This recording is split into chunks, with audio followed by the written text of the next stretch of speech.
Ok, alors, merci d'avoir été rapide pour traverser l'INSEP et venir de la salle jusqu'ici. On va donc enchaîner avec Manu pour la dernière intervention de la journée. Je remercie chaleureusement Manu d'avoir accepté l'invitation et de venir parmi nous.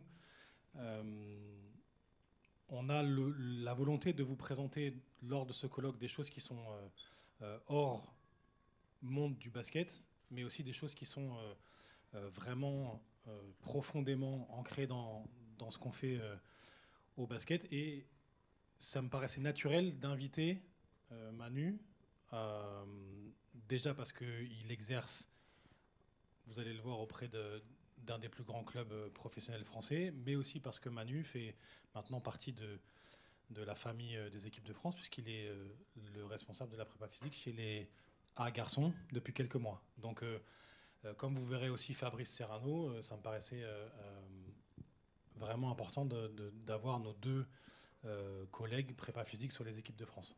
Donc, Manu, merci encore d'être parmi nous aujourd'hui. Je te laisse la parole et te présenter peut-être un peu plus en détail. Comme d'habitude, on essaye de faire vivre l'intervention, de poser des questions et d'interpeller Manu sur ce qu'on va voir cet après-midi. Alors déjà, bonjour à tous ceux que j'ai pas salué encore. Je remercie Julien et l'organisation pour l'invitation. C'est toujours un plaisir de pouvoir venir présenter son travail. Et j'espère que ça amènera aussi des moments d'échange entre nous.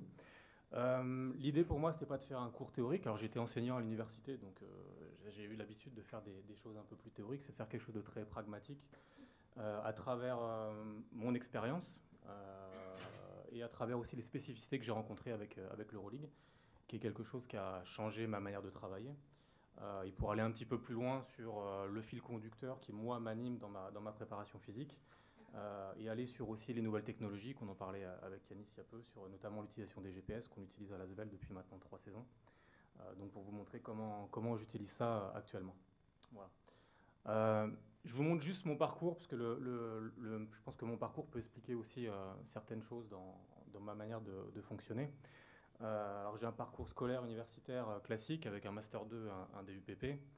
Ensuite j'ai fait des formations privées et fédérales avec de l'analyse vidéo et un brevet d'État. Alors un brevet d'État foot parce que je suis issu du milieu du foot. Voilà, moi je suis originaire d'Auxerre, donc j'ai joué dans les catégories jeunes à Auxerre depuis tout petit, à plutôt très bon niveau, jusqu'à un moment donné où évidemment il fallait faire un choix.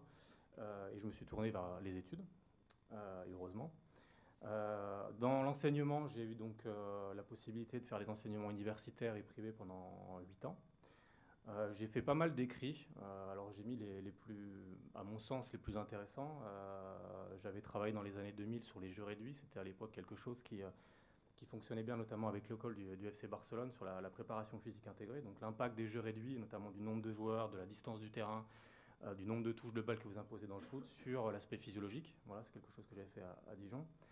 J'ai eu la chance de collaborer avec un monsieur qui s'appelle Guy Roux, donc peut-être que certains ne connaissent pas, c'est un entraîneur emblématique en France qui a coaché Auxerre pendant de très très longues années.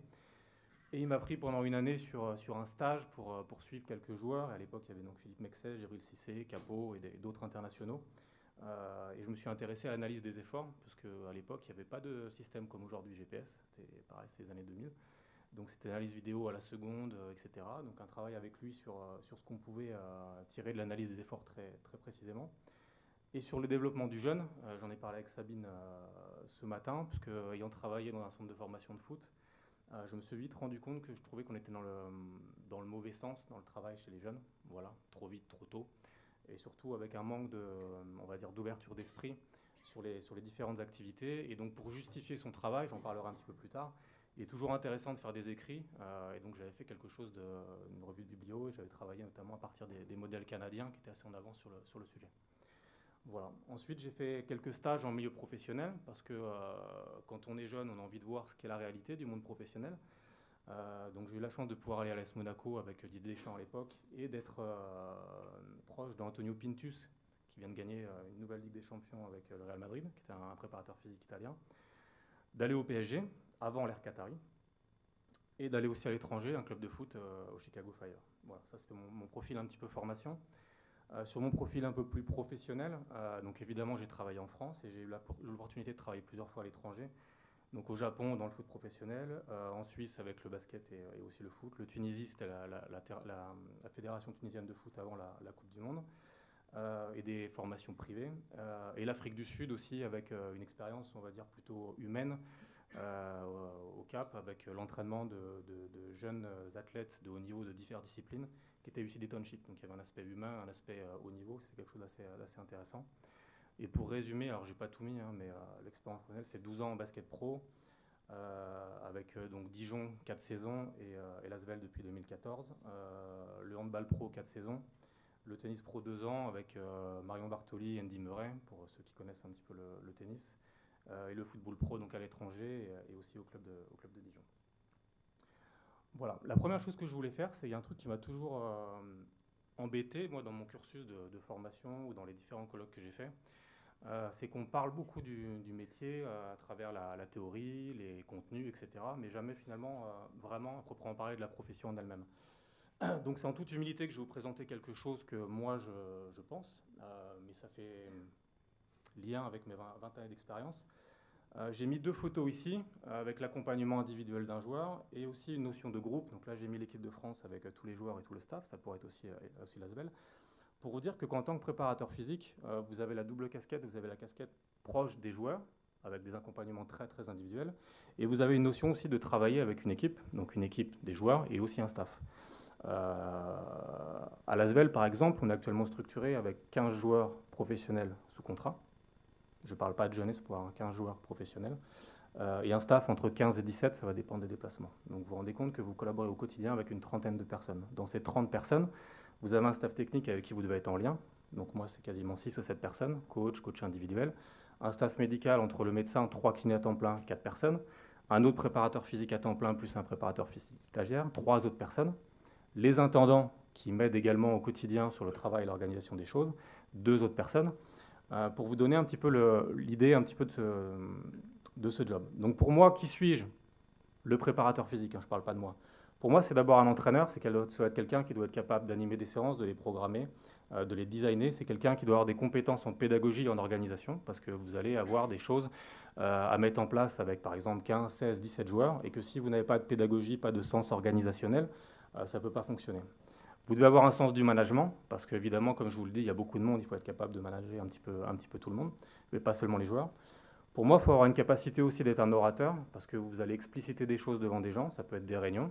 Des fois, vous avez des réunions qui sont hyper tendues avec un staff technique, un staff médical, avec votre boss.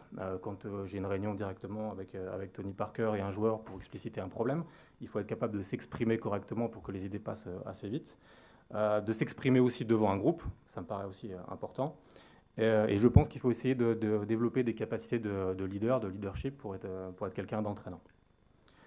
Ensuite, il faut se considérer comme une ressource, pour moi, pas quelqu'un d'indispensable, mais pour une ressource. Une ressource à la fois pour le staff, qui peut s'appuyer sur vous sur pas mal de choses, la récupération, la modalité d'entraînement, le développement. Pour le joueur, parce que le joueur, je pense que s'il comprend rapidement qu'il a besoin du travail physique au quotidien pour avancer, pour faire une meilleure carrière, pour performer, et ben vous allez être une ressource fondamentale pour lui, et c'est tout pain béni. C'est beaucoup plus simple que lui adhère au projet, plutôt que vous forciez au projet.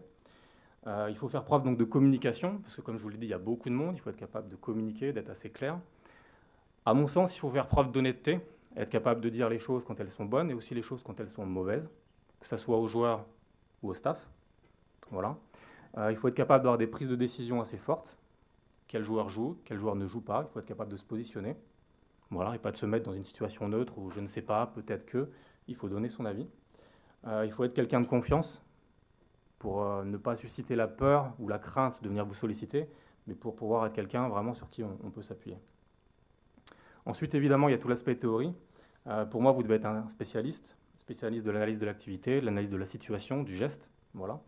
Un spécialiste sur les tests et les évaluations, donc il faut avoir connaissance de tout ce qui peut se faire, pour après vous l'approprier et faire un petit peu comme vous voulez. Évidemment, un spécialiste des qualités physiques, pour les développer, en connaissant à peu près toutes les modalités, pour être capable d'avoir une boîte à outils la plus riche possible.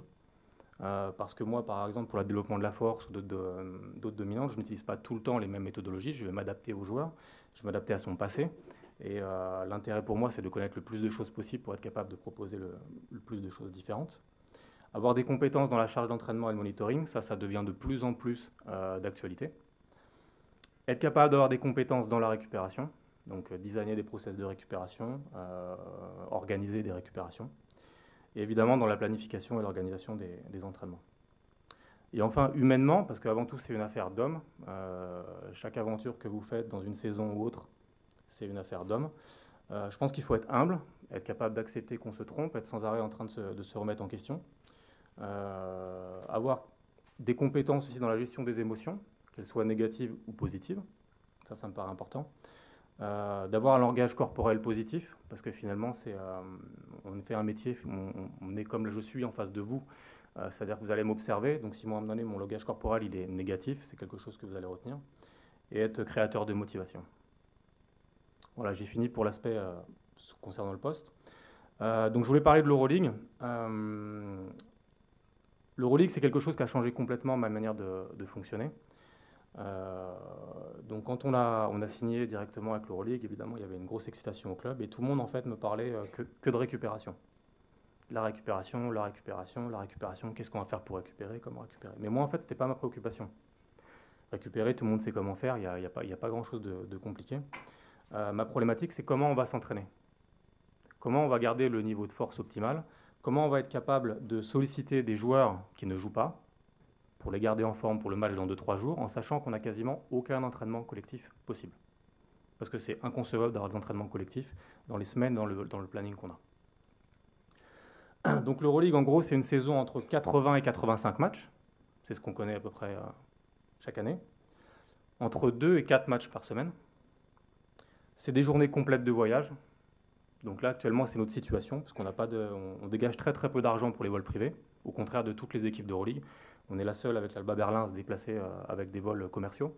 Donc ce qui veut dire que quand on a un déplacement veille de match, on peut partir à 8h du matin et arriver le soir à 21h. Ça, c'est notre journée. Et le lendemain, on a un match décisif.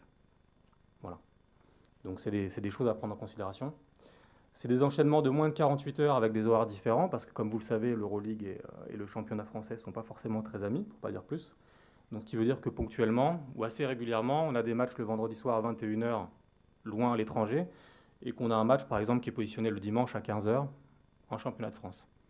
Donc en gros, une anecdote, on est arrivé une fois, on a joué Chalon-sur-Saône, c'était il y a 2 ans, à 15h de l'après-midi, on est arrivé à 3h du matin à l'hôtel, donc le jour du match. Voilà. Donc ça, c'est des choses à prendre en considération, parce que c'est des choses qu'on ne pouvait pas lutter, et vous n'avez pas le choix, mais il y a des adaptations à avoir. Ensuite, donc un groupe de joueurs étoffé. Comment vous gérez 15 joueurs? Quand vous avez un groupe de joueurs de 8 joueurs qui jouent tout le temps, etc., c'est assez simple d'enchaîner, mais quand vous avez 15 joueurs comme nous, il faut entraîner ceux qui ne jouent pas, il faut les maintenir en forme, parce que j'en parlais aussi ce matin avec Mathieu. Ça, c'est mon expérience qui parle. On pense toujours que le 14e, le 13e joueur, le 12e joueur, il va servir à rien jusqu'au bout, mais par expérience, ces joueurs-là, ils vous aident toujours. Ils vous font gagner une demi-finale, ils vous font gagner un match important. L'année dernière, on a joué sans nos internationaux le Final Four. Tous ceux qui ont joué, ce n'étaient que des remplaçants. Donc si ces mecs-là, on ne les avait pas entraînés, on ne les avait pas gardés en forme tout au long de l'année, on n'aurait pas réussi à performer, par exemple. Ensuite, un taux de blessure qui augmente, parce qu'on multiplie les matchs. Donc les blessures traumatiques, elles apparaissent. Cette année, on a perdu à peu près, j'ai calculé, 2 mois ou 3 mois sur des blessures rien que sur des doigts ou des mains, donc sur des chocs. Donc c'est des choses que, voilà, c'est ce que vous multipliez les matchs, donc il y a plus de chocs. L'aspect mental et motivationnel, parce qu'évidemment, quand vous jouez l'Euroleague, vous avez plus de motivation que jouer le championnat de France le week-end, donc ça a aussi un impact dans ce que vous pouvez créer dans les séances. Et l'intensité des matchs est clairement supérieure. C'est-à-dire que le match d'Euroleague, vous rencontrez des joueurs qui sont plus grands, plus forts, plus costauds, ça va plus vite, donc ça a un impact aussi sur le joueur. Je vous ai juste présenté 2 semaines, ça c'est notre première semaine de compétition, si vous le voyez bien, avec un déplacement au Portel le mardi, un déplacement à Berlin le vendredi, et c'était la réception de Dijon le dimanche. Voilà, pour présenter un petit peu l'organisation. En gros, vous avez un entraînement. Nous, on a fait le choix prioritairement de s'entraîner chez nous la veille du match, voilà, et de faire le déplacement dans la foulée. Vous avez, quand c'est comme ça, on part souvent sur des road trips. Donc on a fait, par exemple, cette année, on a fait 4 road trips de 10 jours. Donc vous partez pendant 10-12 jours et vous faites 4-5 matchs et vous sillonnez. Voilà, le dernier que j'ai en tête, c'est Munich, Monaco, Monaco-Basconia, Basconia-Pau et Pau-Lyon. Voilà, sur 12 jours. Donc ce qui veut dire que vous devez vous adapter. Par exemple, sur la journée du voyage du lendemain de match, les mecs ne font qu'on voyager, ils ne sont pas capables, on va dire, mentalement de s'entraîner le soir même. Vous avez une séance de musculation à l'hôtel en arrivant. voilà, par exemple. Une autre semaine ici, donc je crois que c'était plutôt sur une semaine à domicile. Vous avez le CSKA Moscou le mercredi. Le vendredi, on était en déplacement au Panathinaikos, ce qui veut dire que le lendemain du match du CSKA Moscou, on s'entraînait plutôt tôt à la salle avant de partir au Pana. Le déplacement le samedi, où le samedi, le déplacement était très très long, donc il était impossible pour nous de caler une séance d'entraînement. Donc l'unique séance d'entraînement que vous avez avant le match suivant du dimanche, c'est celle du dimanche matin. Voilà. Donc là, je vous ai présenté ces 2 semaines-là, 6 matchs. On a gagné les 6, donc c'est pour ça que je vous ai montré. Je ne vous montre pas les semaines où on perd tout, parce que ça veut dire que ça n'a pas bien marché. Voilà. Donc moi, de par mon cursus, parce que mon cursus universitaire était à Dijon, et à Dijon, il y avait une personne qui s'appelait Gilles Cometti, qui a été un peu précurseur sur le travail physique, et qui était très orienté sur la musculation et la qualité. Moi, c'est quelque chose qui m'est resté. Alors, pas aussi extrémiste que lui, mais à mon sens, la force, quand j'ai réfléchi à l'Euroleague, c'était pour moi la qualité qu'il fallait le plus entretenir, et celle qui allait être peut-être la plus problématique à entretenir. Donc déjà, il faut l'organiser dans nos semaines. Donc en gros, pour vous présenter notre organisation, on va faire par rapport au match. Un J-3, donc 3 jours avant le match, ou un J-2, 2 jours avant le match. Les joueurs sont présents 1 heure avant l'entraînement, obligatoirement, à la salle, et prêts à l'entraînement. Dans cette heure-là, on fonctionne par bloc de 20 minutes. Ces blocs de 20 minutes, ils sont organisés avec moi, avec les coachs individuels, pardon, et des fois les kinés, sur le travail. Donc en gros, 20 minutes de travail avec le kiné, 20 minutes de travail physique, 20 minutes de basket. Possibilité. 20 minutes de basket, 20 minutes de travail physique, 20 minutes avec le kiné. Deuxième possibilité. 40 minutes de travail physique, de bloc de 20 minutes, 20 minutes avec le kiné. Enfin, vous m'avez compris, toutes les modalités sont possibles, mais en gros, ça, c'est notre modalité de travail. Puisque moi, dans mes semaines, puisqu'on s'entraîne qu'une fois par jour et assez court avec le planning, je n'ai pas de séance de musculation à proprement parler. Donc moi, c'est ma méthodologie, c'est de les faire venir 1 heure avant et de faire tout le travail individuel de renforcement, de travail aussi avec les coachs au préalable. Voilà. Le J+1, le lendemain de match, les joueurs arrivent tous à la même heure. Par contre, vous avez un groupe de travail avec moi qui va directement en salle de musculation, qui travaille entre 30 et 40 minutes. Donc là, en fonction des temps de jeu, je peux rajouter des contraintes de force, de renforcement, ou alors être simplement sur des mobilités de hanches ou de la récupération du vélo ou autre. Ça va dépendre un petit peu des profils et des temps de jeu et des dernières répétitions de match. Et vous avez un deuxième groupe qui, sur le même horaire d'entraînement, va se présenter à la salle, va s'échauffer au préalable et va commencer à l'heure où les mecs sont en muscu sur du travail sur des jeux réduits, du 2-2, du 3-3, du 4-4. On a la chance d'avoir des espoirs qui sont extrêmement fonctionnels pour nous. Donc ce qui veut dire qu'on peut les convoquer et organiser pour les 2-3 joueurs qui manquent de temps de jeu ou qui n'ont pas joué la veille, de travailler sur des choses très, très spécifiques basket, pour garder un petit peu le rythme de jeu. Voilà notre organisation. Et sur le jour du match, les joueurs qui ne sont pas sélectionnés ont un travail physique et un travail basket qui peut se faire soit avant l'échauffement collectif général, si on est à l'extérieur, soit le matin, si on est au shooting à domicile. Voilà. Et ensuite, sur le post-match, les joueurs qui sont sur le banc et qui n'ont pas joué ou peu joué peuvent se retrouver en salle de musculation pour un shot de 20, 25, 30 minutes de travail physique. Tous les joueurs prospects, quand je dis prospects, sont des jeunes qui sont en mode développement, ont des séances le jour de match et ont des programmes un petit peu différenciés avec plus de charge de travail. Donc ça, c'est sur l'organisation. Donc moi, j'ai choisi la force, que pour moi, elle est directement liée à la performance du basketteur, qui doit performer au niveau neuromusculaire, voilà, sur des données importantes. C'est un support à allier des autres qualités physiques. Pour moi, ça aide aussi sur des facteurs tels que même l'endurance, sur l'économie de course, l'économie d'appui, l'économie de lutte. Voilà. Par exemple, on avait un joueur il y a 2 ans, un grand, pour ne pas le nommer, qui s'appelle Ismaël Bako, qui est arrivé. Et en gros, les coachs m'ont dit, il n'a pas de cardio, il n'a pas de caisse, il a chié, fait-lui travail aérobie. Non. Il était quasiment le meilleur de l'effectif sur le travail aérobie, il pouvait enchaîner des courses dans tous les sens. Par contre, ce qui lui coûtait et ce qui donnait cette impression au coach qu'il soit fatigué et en difficulté, ça va être toutes les luttes. Toutes les luttes, tout le travail au sol, etc. Parce qu'il était léger, quand il est arrivé, il faisait 98 kg. Il est parti à 107 kg. Et en gros, pour moi, le travail, pour lui, pour le rendre plus efficient, et en tout cas pour répéter les efforts, c'était un travail de force, et à être plus efficace et plus fort au sol. Voilà. La force aussi pour la prévention tendineuse articulaire, et aussi pour équilibrer le schéma moteur, mais ça j'y reviendrai après. Alors j'ai mis quelques exemples de vidéos, c'est des exercices que j'aime bien, qu'on fait, c'est juste pour donner du sens et de la réalité aux choses, pour vous montrer qu'on travaille.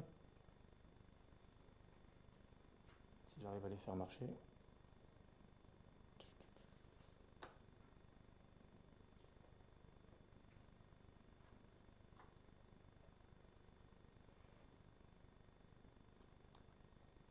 Alors, je suis habitué au max, c'est plus simple d'habitude.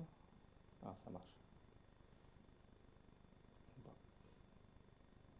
Voilà, donc sur des exercices généraux, voilà, donc ici vous avez un soulevé de terre avec Costas.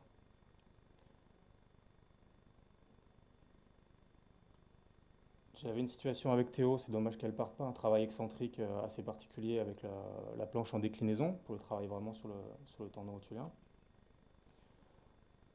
La même chose ici sur des situations de gobelet squat, mais aussi avec des planches inclinées pour les vieux genoux de Costas.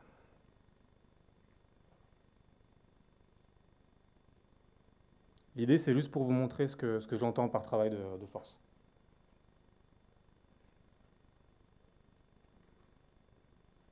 Ça ne marche pas tout, c'est chiant. Bon.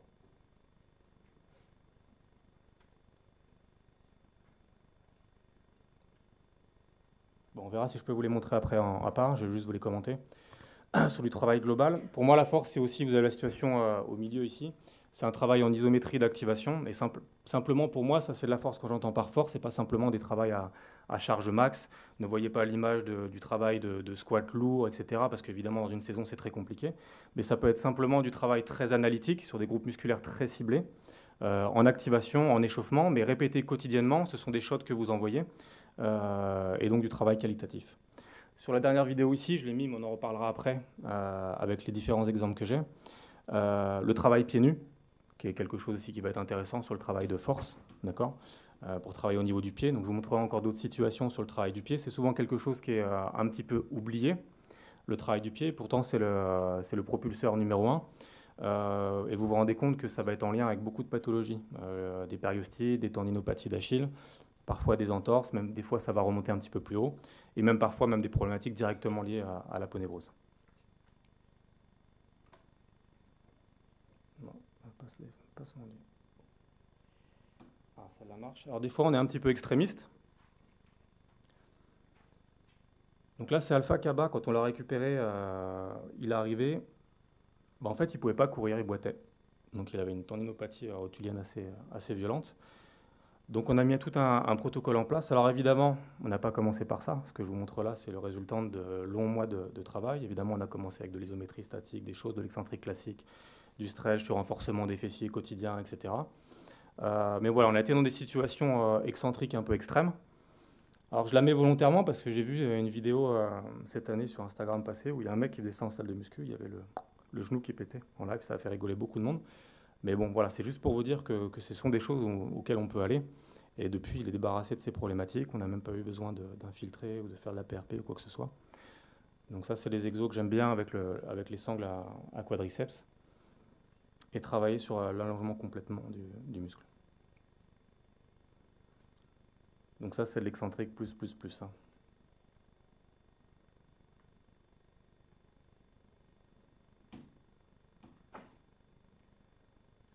Pour moi, c'est aussi travail de force, travail de gainage, travail actif, appelez-le comme vous voulez, mais je vais vous montrer pas mal de situations. Des choses qui font appel à la mobilité, à des flexions de hanches. Donc ça peut être des blocs de séance, par exemple, réalisés lors de un match.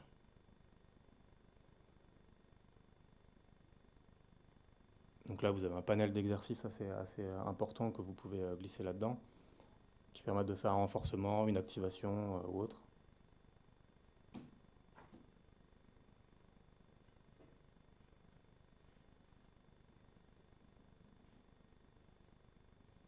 Donc toujours avec une posture de gainage et un mouvement dynamique à réaliser en parallèle.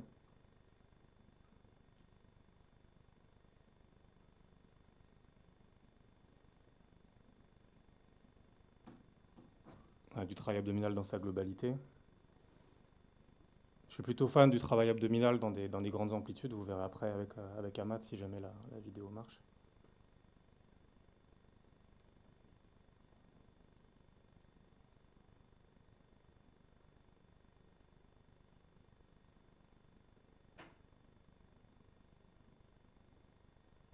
Donc pour moi, on est dans la force. Hein. C'est ce que je mets dans mes dans mes blocs force aussi, hein, pour vous donner un petit peu une image.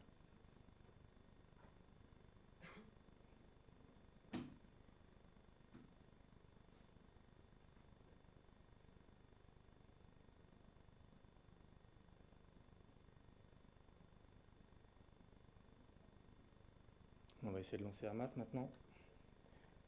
Donc à la décharge d'Amat, c'était que la deuxième fois qu'il le faisait. Il a de la chance, il va être sauvé, ça marche pas. Moi, j'essaierai de le choper après, autrement.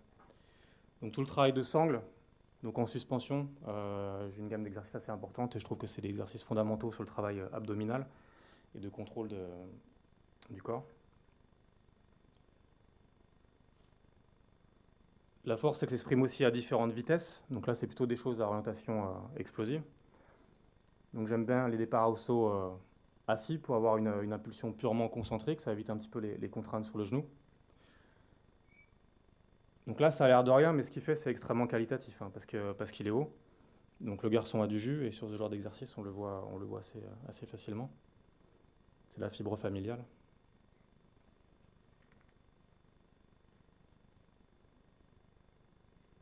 Eli, il ne va pas pouvoir se lancer non plus.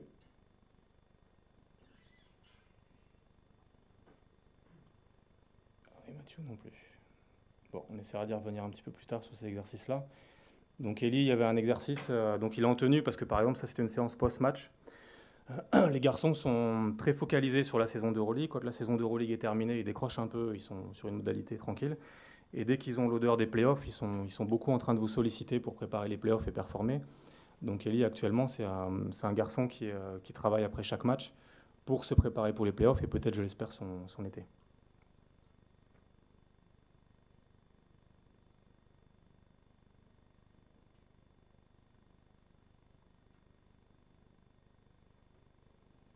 Je rebalancerai avec mon ordi peut-être tout à l'heure. On fera comme ça.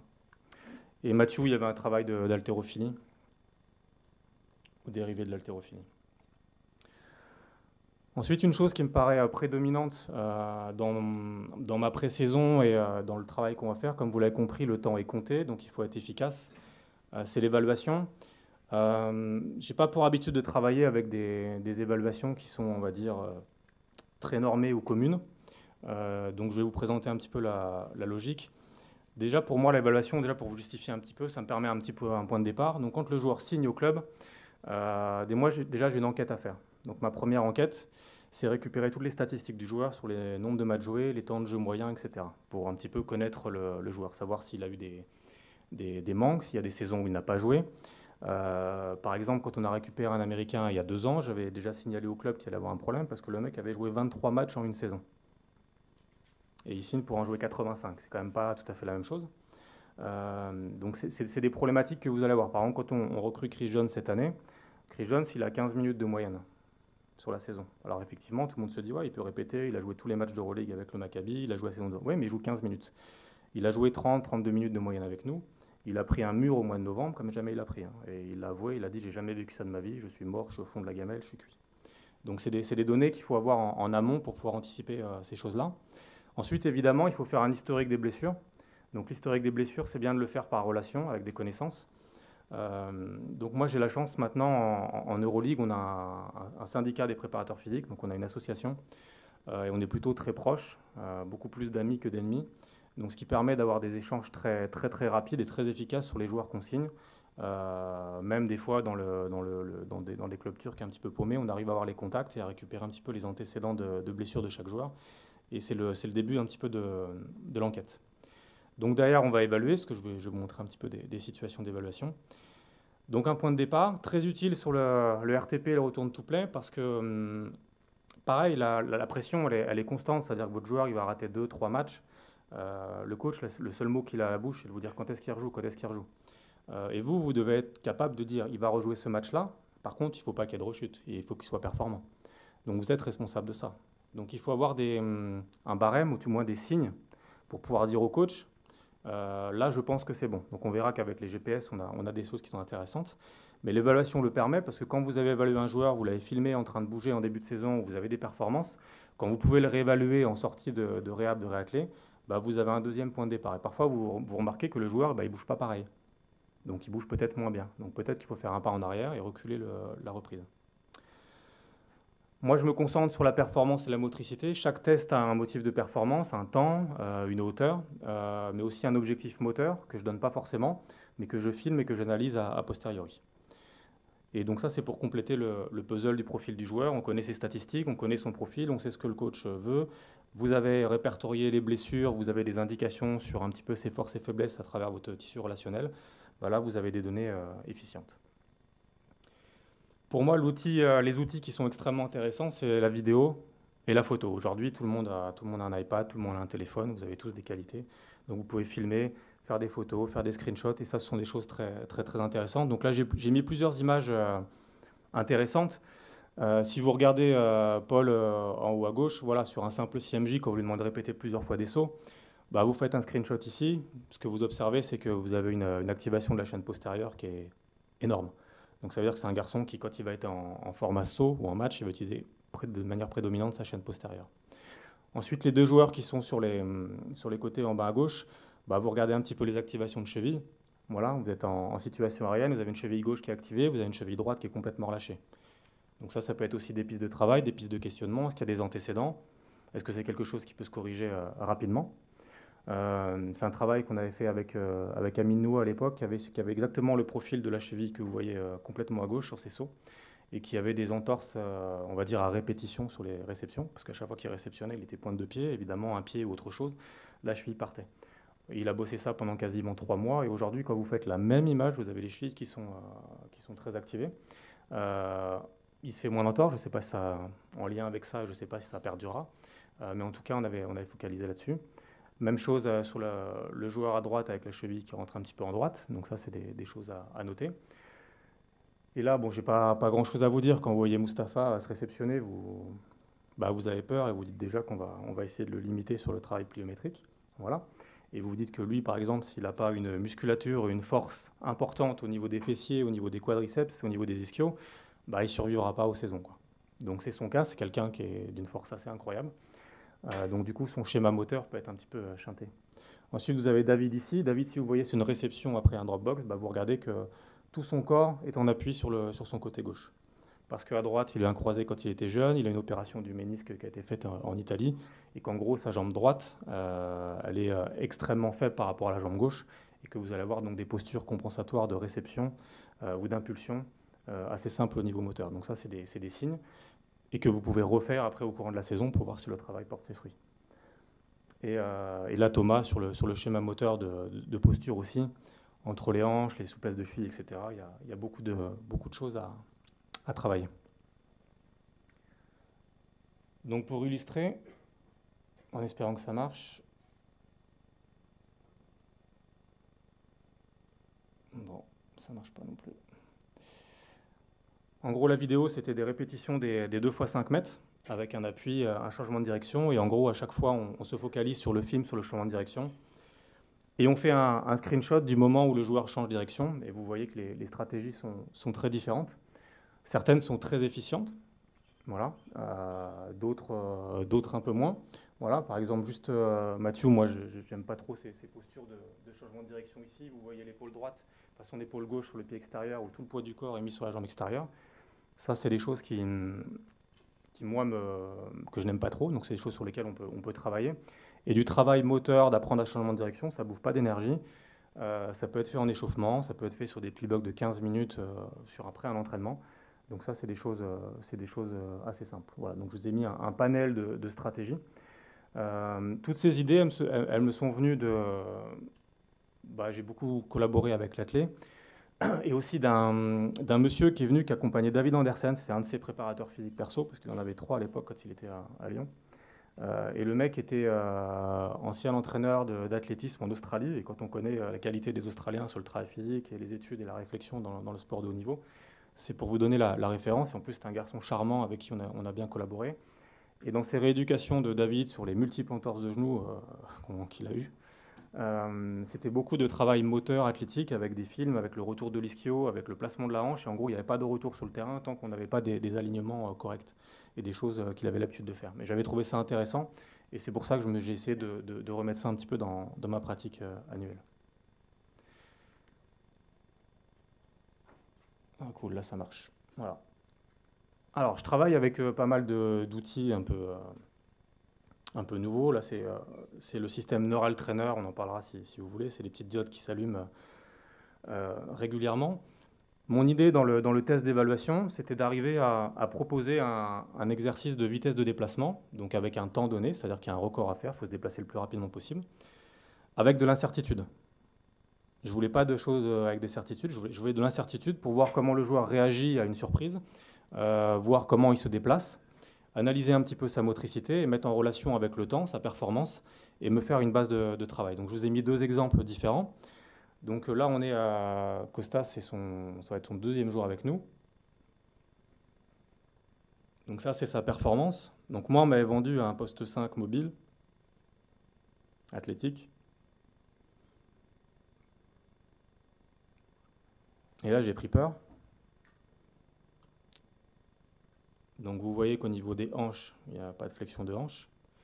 Vous voyez que la motricité de changement de direction, ce ne sont que des grands appuis. D'accord ? Vous n'avez pas de décélération avec des petits appuis ou un abaissement du centre de gravité. Donc ça, c'est des choses qu'on a essayé de travailler rapidement. Donc tout de suite, quand on a vu ça et qu'on a corrélé avec d'autres choses, bah voilà, il avait sa routine de hanche quotidienne, sa routine de renforcement des membres inférieurs, parce qu'on voit bien qu'il n'y a pas de canne, ça ne pousse pas. Et une attention particulière sur les échauffements, sur la manière de bouger et se déplacer. Et à contrario, vous allez voir quelqu'un... Oh bordel. Ben, vous n'allez pas le voir, vous verrez tout à l'heure. Donc qui pour le coup est un athlète, et se déplace d'une manière extrêmement rapide et extrêmement opérationnelle. Mais ce garçon-là revenait d'une entorse de cheville, et ça c'est son test, on va dire, qui devait me valider sa reprise sur du jeu réduit, sur de l'opposition, voilà, dans sa réhab.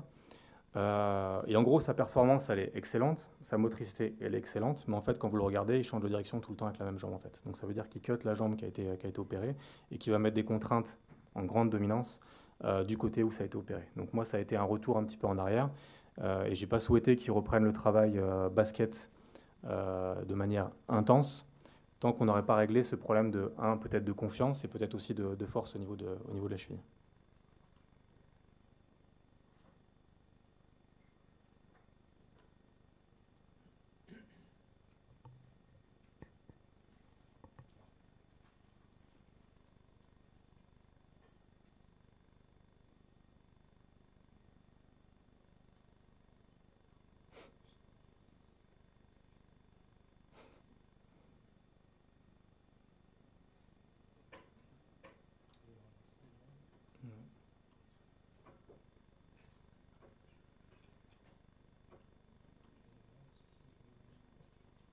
Et si on sort du mode présentation, ça... Le problème, c'est qu'on verra rien. Ok.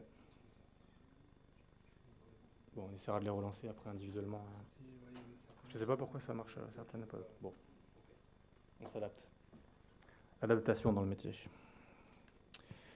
Donc voilà sur l'aspect évaluation. La troisième dominante, c'était le suivi des joueurs. C'est quelque chose qui est important dans le management au quotidien. Vous avez une répétition de match, il faut être capable de donner un petit peu des signes au coach sur du management. Nous, on a des joueurs qui ne jouent pas des matchs parce que c'est un vrai choix, parce que c'est un choix sur de la récup ou du travail, etc. Donc il faut être capable d'avoir de l'aide à la décision. Et comme je vous le disais, extrêmement intéressant le suivi des joueurs sur le return to play pour avoir des valeurs. Alors, je ne suis pas là pour faire de la pub. J'ai mis les deux structures, enfin les deux entreprises avec lesquelles je travaille. Ça aurait pu être d'autres. Voilà, ça a été celle-ci parce qu'on travaille avec l'Olympique Lyonnais et que l'Olympique Lyonnais travaille avec ces deux structures. Donc ça a été plus facile pour moi de gérer l'aspect et aussi parce qu'on arrive quand même à avoir un truc intéressant. Donc vous avez la plateforme MyCoach. La plateforme MyCoach, c'est une plateforme qui vous permet de faire le lien entre toutes vos données. Ça peut être administratif, médical, statistique, préparation physique, GPS, les suivis des questionnaires. La plateforme MyCoach fait tout. Et les plannings. Donc si vous venez nous, chaque joueur en fait a son application MyCoach et les plannings sur son téléphone. Voilà. Et potentiellement des questionnaires à répondre sur son téléphone. Mais on y reviendra, c'est quand même quelque chose qui est compliqué avec le joueur professionnel, donc on fait quelque chose de beaucoup plus simple. Et catapulte avec les GPS. Donc tout d'abord, avec MyCoach, l'idée c'est d'avoir un retour subjectif. Voilà. Alors, j'ai jamais été un grand fan du subjectif, j'en ai fait beaucoup, j'ai fait de la RPE, j'ai fait des questionnaires, j'ai passé tous les ans à faire, à changer, à trouver, et j'ai jamais trouvé quelque chose qui moi, me donnait des valeurs intéressantes. Néanmoins, je vais vous montrer, il y a quand même des variations et des choses qui peuvent être observables. Donc, dans l'idée, en gros, dans la fonctionnalité, on a un iPad. Quand le joueur arrive dans le vestiaire, l'iPad est mis à sa disposition. Alors là, j'ai la chance, j'ai un stagiaire qui a entre guillemets que ça à faire. Le joueur clique sur sa tête, donc jusque-là, rien de difficile. Et derrière, il va avoir un nombre de questions à répondre avec des différentes échelles. Donc moi, je suis très échelle analogique, j'aime pas trop les chiffres, parce que finalement, les chiffres, on va toujours dire 3, 4, etc. Alors que j'aime bien l'idée du curseur, de déplacer avec un doigt. Ça me parle un petit peu plus. Les domaines sur lesquels je me suis intéressé, c'est l'humeur, parce que l'humeur est corrélée à pas mal de choses. Le sommeil, on pourra y revenir aussi. Les douleurs, les sensations et la satisfaction. Voilà, ça c'est des domaines qu'on a creusés, auxquels on a demandé aux joueurs. On a rajouté ensuite, au courant de la saison, un autre test, qui était un test post-match qu'on réalisait le lendemain du match, pendant la séance de récup que je vous ai écrit tout à l'heure, on passait avec l'iPad, et le joueur avait des retours de sensations à faire sur son match, sur son entrée en jeu, sur sa sensation au milieu du match, sur son post-match, et sur les satisfactions, on va dire, tactiques, techniques et satisfactions un petit peu personnelles. Et en gros, quand vous mettez bout à bout, parce qu'en fait, tout ça n'est valable que si vous avez une multitude de données. Hein. Si vous avez une donnée, deux données, trois données, ça ne vaut rien, vous n'allez pas attirer grand-chose. Mais quand vous voyez l'évolution, au fil des matchs, vous pouvez détecter des joueurs qui, normalement, ne sont pas fatigués sur la fin de match, qui vous disent qu'on a la sensation de fatigue sur la fin de match. Et quand un joueur a pris l'habitude, parce qu'on en a, de par son ego, de vous dire qu'il n'est jamais fatigué, parce que c'est le cas. Je peux vous montrer des questionnaires de joueurs qui vous disent « je ne suis jamais fatigué, je suis tout le temps satisfait » ou alors « je suis clairement tout le temps insatisfait ». Quand vous avez une modification de ce schéma-là, une fois ou deux fois de suite sur un espace de 4 jours, ça peut signifier quelque chose et ça peut être une petite alerte. Donc voilà. Derrière, le support MyCoach vous permet d'avoir une analyse longitudinale, parce que je vous disais, la valeur en elle-même, pour moi, n'a aucun sens et ne parle pas. Donc là, bout à bout, vous avez les dates en bas de réalisation de test. Vous avez les marqueurs en fonction de la couleur correspond, par exemple, le jaune, c'est l'humeur, la forme ressentie, ça doit être une sorte de, je ne sais pas ce que vous voyez, un rouge, bref, voilà. Le sommeil en bleu. Et vous avez la petite barre évolutive en bleu turquoise qui vous donne la tendance, qui est toujours rapporté en fait à la moyenne du joueur. Toujours c'est recalculé et ça vous donne une tendance pour vous dire en gros il est en dessous de d'habitude ou il est au-dessus de d'habitude. Voilà. Donc d'une manière longitudinale, ça peut vous donner des indications pour vous poser des questions. Pourquoi ici on en est là? Regardez les scores. Est-ce que c'est le sommeil? Est-ce que c'est l'humeur? Si c'est le sommeil, discussion avec le joueur. Et des fois c'est très simple, hein. Vous discutez avec un joueur, il est papa depuis 3 mois, il vous dit j'en peux plus, mon gosse dort pas. Ma femme ne veut pas s'en occuper, c'est la merde. Donc voilà, il y a une première chose des fois à mettre en place. Ça peut être aussi l'humeur. Peut-être que l'humeur, il y a une contrariété aussi avec le coach. Voilà, c'est possible que c'est des choses qui ressortent. Moi, dans ma façon de réaliser, à aucun moment je vais voir le coach et je vais dire tiens, lui, tel joueur, il n'est pas content de toi, tu ne le fais pas jouer, il t'en veut. Non, par contre, je vais lui dire tel joueur, moi j'ai des signes qui me disent prends le temps de discuter avec lui. Tu le fais, tu le fais pas. Mais prends le temps de discuter avec lui, ça peut être intéressant. Voilà, ça peut être des petits feedbacks et ça me paraît important de les avoir. Et ensuite, on a aussi dans notre organisation des réunions qui sont, on va dire, tous les 15 jours, 3 semaines.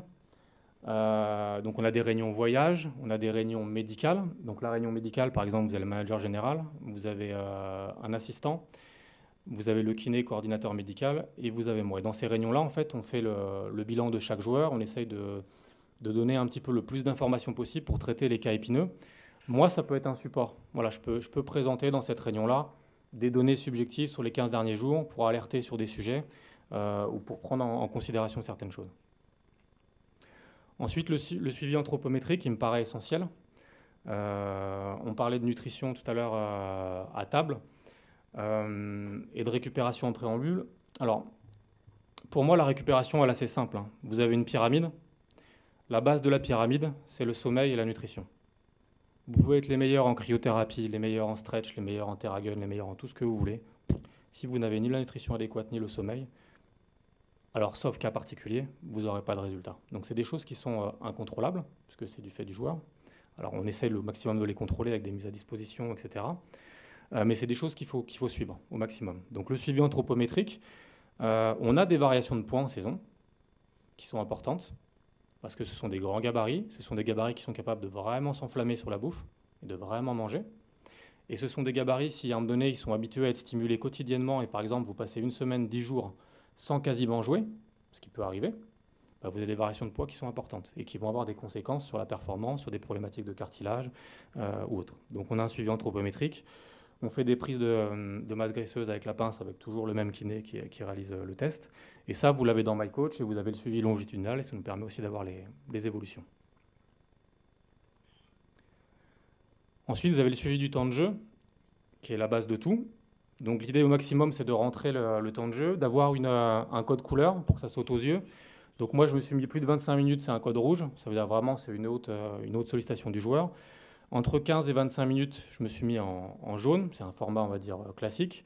Et en dessous des 15 minutes, on est en format blanc. C'est-à-dire qu'en gros, pour moi, je considère qu'il n'a quasiment pas joué. J'exagère, mais c'est ça. Derrière, vous avez une analyse en bas, carton par carton, avec le temps de jeu par carton, parce que ça a aussi un impact. Par exemple, sur tous les retours de blessures, notamment les blessures musculaires, j'essaye d'imposer au coach, et Dieu sait que ce n'est pas facile, d'utiliser le joueur s'il veut l'utiliser 15 minutes. Vous savez, des fois, vous avez temps de jeu limité. Que ça ne soit pas 8 et 7, mais peut-être 3 fois 5. Voilà, parce que pour moi, les périodes longues de jeu peuvent être dangereuses sur des retours. Donc voilà, le temps de jeu, c'est des choses qui sont suivies. Donc vous avez des moyennes par carton. Donc ça, c'est les données qui peuvent être intéressantes pour vous adapter. Ensuite, pour aller un petit peu plus loin au niveau du suivi des joueurs, on utilise donc les GPS. Donc là, vous avez l'outil qu'on utilise, c'est le catapulte. Donc il y a accéléromètre, gyroscope, magnétomètre, mais on ne va pas rentrer dans le détail technique. Qu'on utilise avec des brassières. Donc le joueur, il arrive pour chaque entraînement. Et il a sa brassière avec son nom, son GPS allumé dedans, etc. Il le porte pendant tout l'entraînement, il le rend derrière et on décharge les données ensuite. Quels sont les paramètres qu'on peut mesurer avec ça? Alors moi, j'ai toujours été pas contre, mais très nuancé avec ce travail de suivi de GPS, parce que dans le milieu du foot d'où je viens, c'est développé depuis longtemps, mais c'est devenu presque n'importe quoi. C'est-à-dire que des données, vous avez, en gros, vous recevez après chaque entraînement, c'est 10 pages comme ça de données et d'analyse de GPS. Au bout d'un moment, intellectualiser trop de choses, je trouve que ça peut complexifier les données. Donc il faut vraiment choisir des paramètres très, très précis. Donc ça, ce sont ceux que j'ai choisis. Alors je les ai choisis évidemment en me documentant sur la littérature, en passant du temps, notamment avec les gens du milieu du rugby, dans le milieu professionnel, pour voir comment eux l'utiliser, parce que le rugby est aussi très, très à la pointe en termes de travail avec les GPS et très en avance. Et je me suis convaincu moi-même de l'utilité de ces outils à travers ces différents paramètres. Donc le premier paramètre, c'est ce qu'on appelle la player load. C'est un paramètre arbitraire, c'est-à-dire que ce n'est pas des watts, ce n'est pas des kilos, ce n'est pas des kilomètres, c'est un paramètre arbitraire qui est choisi par Catapulte, qui en gros, pour résumer, plus vous allez être actif, quelle que soit l'intensité, plus cette player load va être grosse. Donc en gros, vous faites 15 minutes de course continue, en bougeant avec ballon haut, vous allez avoir une player load qui peut être assez élevée. D'accord ? Ensuite, vous avez la haute intensité. Il n'y a que ça aujourd'hui qui m'intéresse, la haute intensité. Tous les autres déplacements à intensité faible ou autre ne m'intéressent pas. J'ai choisi l'accélération, la décélération, les changements de direction et les sauts. Les paramètres sont définis par défaut, vous pouvez les changer sur les mètres par seconde, etc. comme vous voulez. Le seul que j'ai changé parce qu'il ne me paraissait pas adapté, c'est celui des sauts, parce que j'avais des données de sauts il y a 3 ans qui étaient extrêmement élevées, et en fait, en gros, le GPS prenait un tir en suspension comme un saut intense. Alors, certains sont à considérer comme des sauts intenses, clairement, mais certains, non. Donc, j'ai remonté la valeur de saut pour arriver aujourd'hui à des données qui sont plus cohérentes. L'analyse choisie, c'est faire un bilan de chaque séance. Chaque séance collective, il y a un bilan GPS qui est réalisé. Les données sont extraites. Il y a tout un travail qui a été fait au préalable sur une feuille de calcul, sur des graphiques, etc. Donc ça, c'est un long travail en amont qui est réalisé. Les données se mettent automatiquement sur ces feuilles-là. Moi, je reçois les feuilles et derrière, je fais mon analyse.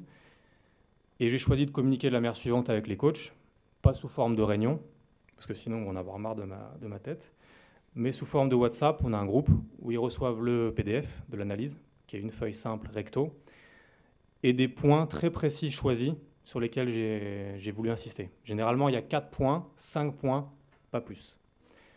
L'idée, c'est que le lendemain, il puisse y avoir une adaptation, une remise en question, parce qu'actuellement, par exemple, on est parti sur une modalité de travail, on essaye d'avoir la plus grosse charge de travail 2 jours avant le match, d'avoir moins de charge de travail la veille du match.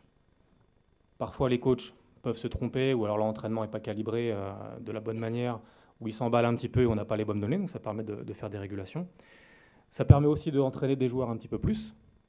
Voilà, parce qu'effectivement, vous avez le paramètre avec des joueurs qui peuvent s'entraîner moins, qui peuvent être soit sur le côté, par choix, soit un petit peu, je ne vais pas dire tricheur, mais un petit peu à l'économie. Donc ça veut dire que le lendemain, ce joueur-là, on peut lui rajouter 20 minutes au préalable de la séance de travail basket. Donc ça, c'est pour le bilan post-séance. Je vous montrerai un exemple tout à l'heure. Pour profiler le joueur ensuite, parce que ce qu'il faut bien comprendre avec ces données-là, c'est que comparer les joueurs entre eux, c'est presque une erreur. Comparer le joueur avec lui-même d'une manière longitudinale, ça me paraît avoir plus de sens. Les profils sont extrêmement différents. Je vous donne juste un exemple sur 2 joueurs, même poste, Youssouf Afal qu'on a, et Kostas Antetokounmpo, ou même un James Gis qui joue sur le même poste. Si vous profilez, un Youssouf Afal va être quelqu'un qui va être horizontal. Vous allez faire une séance d'entraînement avec du jeu, il va me faire 3-4 sauts intenses. Ce n'est pas quelqu'un qui est vertical. Par contre, c'est quelqu'un qui, sur les courses de panier à panier, va me faire des accélérations et des sprints à très haute intensité et va les répéter. Par exemple, un James Gis, c'est différent. Il va me faire beaucoup plus de verticalité que d'horizontalité. Donc c'est intéressant de profiler. Vous imaginez aussi, par exemple, qu'aujourd'hui, sur le même poste de jeu, un Antoine Dio et un Chris Jones ont des données extrêmement différentes. Il y en a un qui va être beaucoup plus dans l'activité, donc peut-être avec des player load élevés, et l'autre qui va être avec des changements de direction extrêmement nombreux. Donc ça, c'est un profilage qui va être important dans la connaissance du joueur et aussi peut-être dans la manière de l'entraîner. Parce que par exemple, si moi je vois que mon joueur, c'est quelqu'un qui prédomine dans le changement de direction, dans sa manière de jouer, toujours en train de bouger, etc., peut-être que moi, dans mes dominantes de travail, il va falloir que je mette un travail de force ou quelque chose qui soit adapté à ça. Et donc le suivi longitudinal, je vais vous montrer des exemples pour vous montrer le sens que ça peut avoir. Donc les moments choisis, on met les GPS, chaque session collective, chaque session individuelle de retourne to play. Voilà, donc par exemple, un exemple très concret, on est sur un retour de joueur, moi je suis à l'étranger avec l'équipe, on est des fois parti 4 jours, il est avec le coach individuel et le préparateur physique en charge de lui quand je ne suis pas là. Je reçois les données quotidiennement de ce qui est réalisé sur le terrain. Par exemple, sa reprise est prévue le lundi collectivement pour un match le mercredi, c'est un exemple concret. Le vendredi, il a sa séance de basket, je reçois ces données. Pour moi, la charge de travail, elle n'est pas suffisante. Parce que j'ai monitoré dans ces matchs que, par exemple, 20 minutes de match à haut niveau, donc sur un match Euroleague de pré-saison, ça valait par exemple 650 de player load. Et là, on vient de faire des séances qui sont à 400, 450. Pour moi, ce qui veut dire que le jour où il va reprendre le terrain, il n'aura jamais connu cette charge de travail-là.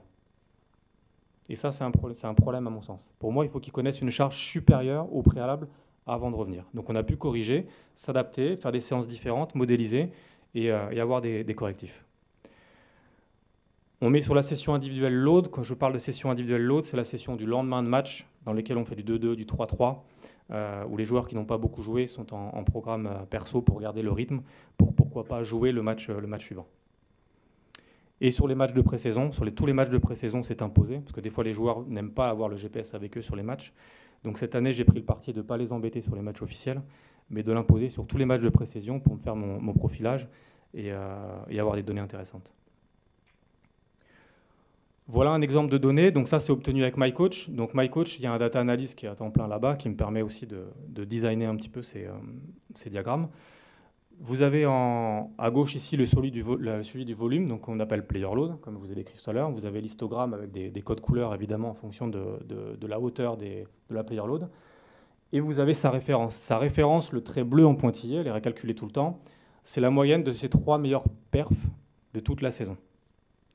Vous choisissez, donc là dans ma référence, je choisis si ces perfs-là, je veux que ce soit des perfs entraînement ou des perfs match.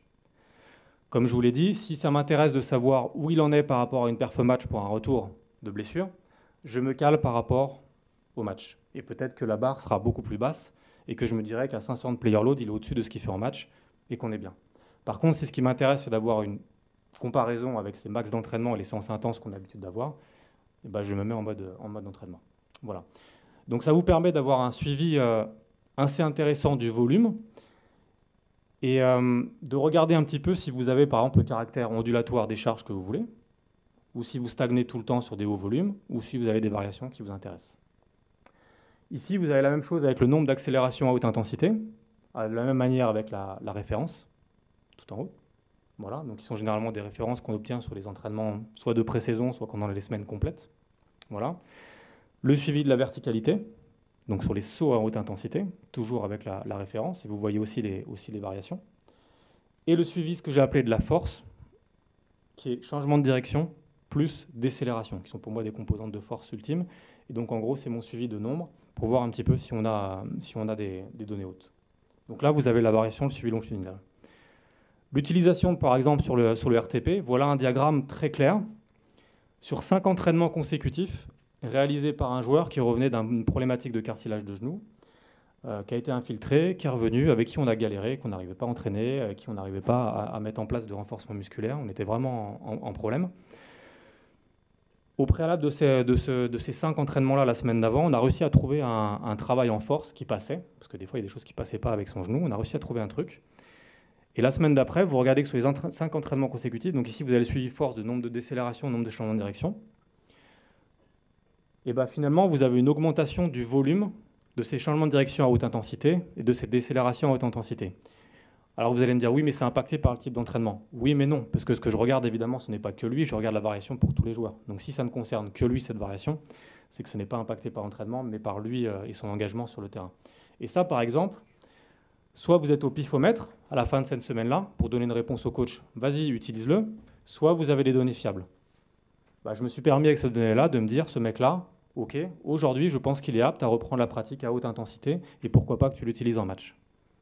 Juste avec ce suivi sur 5 jours consécutifs. Ensuite, une autre idée, c'était de faire du profilage. Donc du profilage, comme je vous le disais, de joueurs, on a pris l'exemple de Youssouf Afal et de Kostas Antetokounmpo. Ça peut être un profilage de la session d'entraînement ou du joueur.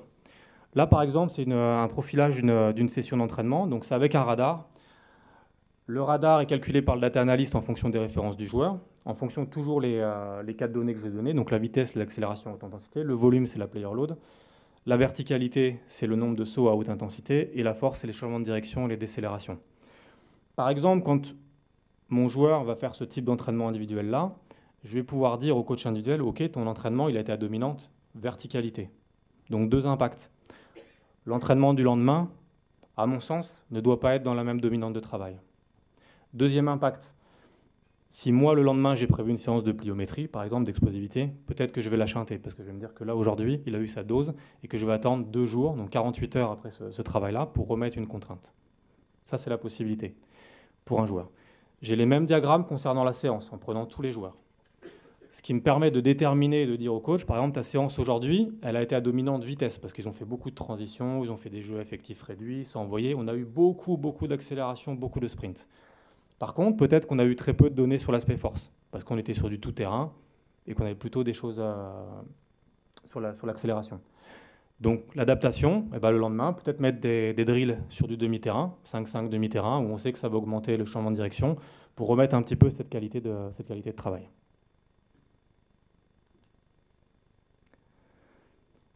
Ensuite, voilà un exemple. Donc ça, c'est le bilan que j'envoie au coach après chaque entraînement. Donc vous avez tout en haut les horaires, enfin le temps, le durée, etc. de chaque exercice. Donc tout est découpé. Vous avez donc l'échauffement, vous avez le travail individuel, les bigs, les petits. Après, on a fait un mix avec les petits et les grands. Après, vous avez 3 contre 2, 2 contre 1. Après, vous avez le travail, c'était sur Cholet. Après, le travail sur les systèmes, du tir, etc. Vous avez la charge de travail, globale et par minute en bleu. Donc en par minute, c'est le diagramme rouge qui vous permet de voir un petit peu la situation, en tout cas, qui a été la plus volumineuse sur le plan mécanique. Mais moi, ce qui m'intéresse surtout, c'est les actions à haute intensité. C'est le diagramme du dessous. Vous avez le nombre, en tout cas la player load, le nombre d'actions à haute intensité. Et vous avez aussi ce nombre d'actions intenses rapportées à la minute, ce qui vous permet d'avoir l'intensité du drill. Ma référence, c'est de dire qu'au-delà de 1, on est dans des intensités de match. parce que les intensités de match, c'est 1,5, des fois chez certains c'est 2, mais on est au-dessus de 1 à chaque fois. Donc ça, c'est intéressant. Donc pour moi, c'est intéressant de dire au coach, bah voilà, ton drill ici a été intense, ton drill ici n'était pas intense. Voilà. Vous pouvez aussi avoir parfois, j'en parlais avec Yannis tout à l'heure, j'ai cette problématique en ce moment, des chutes d'intensité dans l'entraînement. Donc par exemple, 4 blocs de 5-5, je sais pas, 5 minutes, 5 minutes, 5 minutes, 5 minutes, l'intensité ne fait que baisser. Tout le temps, tout le temps, tout le temps, tout le temps. Bah pour moi, c'est des choses qui peuvent être problématiques. Donc il y a des choses à réaliser, soit chanter des séances, soit avoir un action feedback différent sur l'aspect motivationnel, soit mettre des contraintes différentes. Bref, en tout cas, ça amène des pistes de réflexion. Et ensuite, ici, vous avez le détail joueur par joueur, par poste. Donc les joueurs ne sont pas anonymés, hein, c'est les initiales.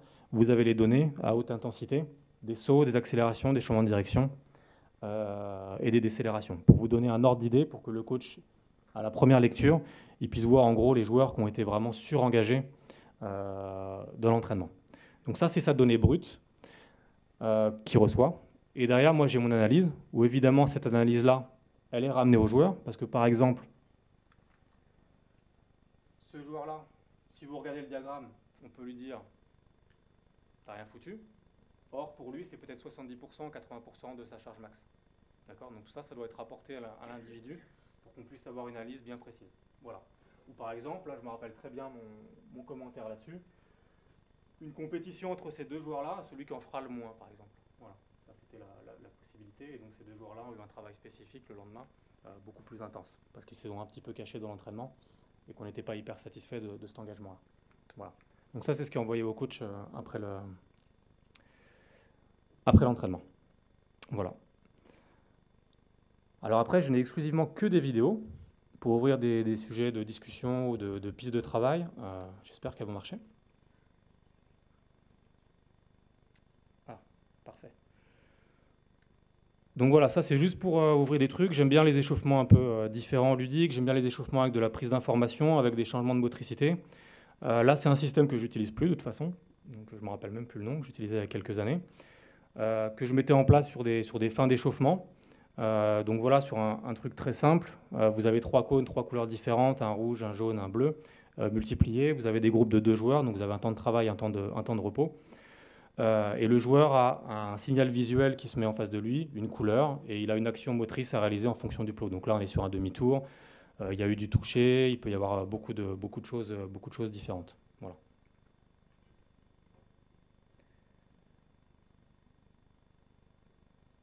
Toujours dans la même idée, mais celle-là ne marchera pas, on va essayer de l'ouvrir différemment tout à l'heure. Celle-là, est-ce qu'elle va marcher? Oui. Alors voilà, du travail un petit peu ludique, pour ouvrir aussi des pistes.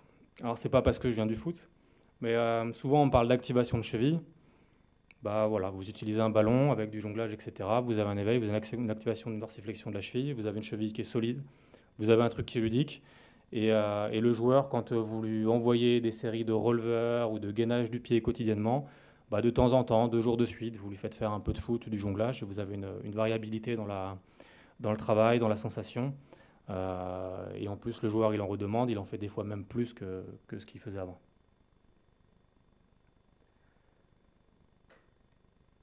Marche pas celle-là, marche pas non plus. Bon, là on est sur le travail du pied, j'en parlais tout à l'heure, avec 2 exercices. Alors le travail du griffé de la serviette. Donc là, avec ce joueur-là, on est arrivé même avec une charge pour avoir vraiment un travail de force sur le pied. Et l'autre exercice, vous le verrez, j'espère, tout à l'heure, c'est un travail de dissociation entre le gros orteil et les orteils. Voilà, ça c'est des éducatifs qu'on fait. Donc l'idée, par exemple, le faire quotidiennement dans les routines, le faire réaliser chez lui. Voilà, ça peut être le soir, une visio à 17h30. Tu me montres, hop, il y en a pour 10 minutes, il fait son travail et c'est terminé. Voilà, ça c'est des choses qu'on peut mettre en place aussi. Ensuite, le travail athlétique. Bon, on va le voir différemment. Voilà, par exemple, sur l'étude, sur le démarrage. Avec Victor, l'objectif, c'est la course panier à panier. Ça me paraissait important de travailler sur la manière de démarrer. Voilà, sa mise en action avec les fléchisseurs de hanches, avec le déséquilibre vers l'avant, avec l'action des bras, avec son gainage malgré son grand gabarit. Donc voilà, ça c'est des choses et des projets qu'on met avec pas mal de joueurs. Et donc encore une fois, des séances à côté des autres, en échauffement autre. On filme, On montre, on analyse, on revoit 2 mois plus tard, 3 mois plus tard. Et je pense que le travail athlétique, mais vraiment issu de l'athlé, a un intérêt vraiment prédominant pour les joueurs de basket, et notamment pour grande taille.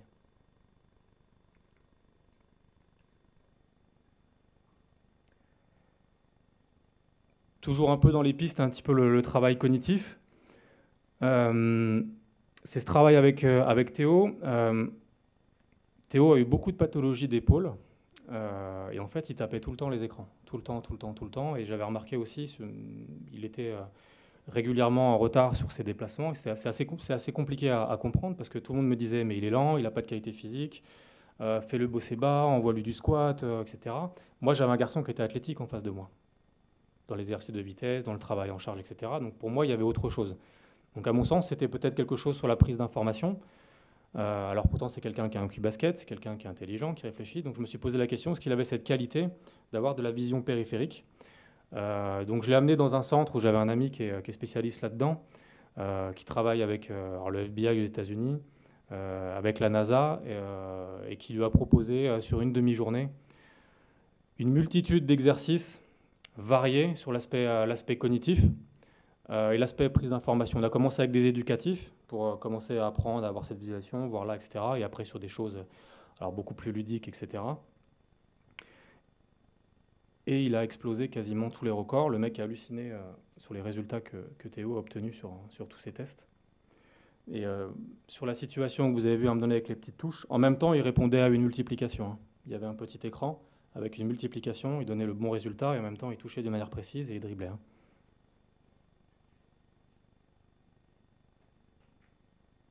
Donc pour moi, ça, ce sont aussi des pistes de travail parce que des fois, vous êtes verrouillé, c'est-à-dire que vous êtes au total de ce que vous avez fait sur l'aspect physique, vous avez un athlète en face de vous, mais peut-être c'est les détails qu'il faut aller chercher ailleurs, des choses très différentes qui sont hors contexte de la préparation physique habituelle. Ouais. Sur ce type de situation, Ouais. de piste de travail, comment tu évalues après l'efficacité de ça sur le terrain? Tu ne l'évalues pas, c'est très compliqué. C'est très très compliqué. Ça va être un ressenti? Non, je pense pas. Pour moi, ce sont des pistes de travail, mais c'est difficile de savoir vraiment. Il faut rester humble par rapport à ce genre de situation. C'est une piste de travail parce que vous y croyez. Après, pour la mesurer en match, c'est compliqué, à mon sens. Mais je sais qu'il est encore dans cette réflexion-là. Il est venu passer une semaine avec moi à Lyon il n'y a pas longtemps. Et il est encore dans ce truc-là. On a essayé encore des nouveaux trucs au niveau technologie, etc. Il est encore dans cette idée de travailler, de développer cet aspect un peu ouverture cognitive, prise d'information. Et du coup, la charge de travail, elle est un peu au centre de ta réflexion. Tu l'intègres comment ça dans ton calcul de charge? Alors ça, je ne l'intègre pas. On l'a fait hors saison. Mais effectivement, ça crée une fatigue cognitive. D'ailleurs, il y avait un truc qui était très intéressant. Au Stade Toulousain, il y a de ça quelques années, je suis allé voir en 2014. Vous connaissez tous maintenant le neurotracker, vous suivez les petites boules, etc. Donc c'est un test de commotion, c'est pour les commotions cérébrales, etc. Et c'est un test aussi de prise d'information. Eux, ils l'utilisaient en test d'état de forme et de fatigue cognitive. Et c'est pour rebondir sur ta question, parce qu'effectivement, on parle souvent de la fatigue physique, etc. Mais on parle rarement de la fatigue cognitive qui existe. Et ce genre d'outil pourrait être un outil peut-être de mesure ou d'avoir des données, en tout cas sur la fatigue cognitive. Et en tout cas, pour répondre encore à ta question, une séance comme ça, moi j'en ai fait un dixième. J'ai essayé l'exercice avec lui, mais un dixième. J'étais rincé. Franchement, j'étais mort. Bon, lui, c'est une machine, il n'était pas fatigué, mais moi, j'étais rincé. Donc ça a un vrai impact sur l'aspect du joueur. Donc c'est des choses qui doivent être réalisées, à mon avis, de manière très très courte. Quand on le fait avec les joueurs actuellement, avec d'autres systèmes, généralement, je le mets sur les séances entre 10h et 11h que je vous ai dit, et dans un des blocs de 20 minutes, vous avez un travail un petit peu de prise d'information ou autre chose. Voilà. Alors j'ai fini, je vais essayer de relancer les vidéos, du coup, pour être complet.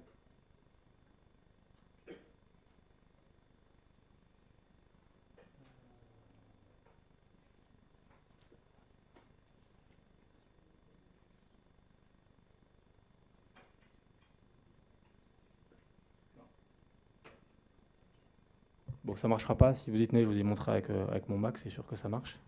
Voilà. Sinon, moi, j'en ai terminé. Et je suis à votre disposition pour les questions.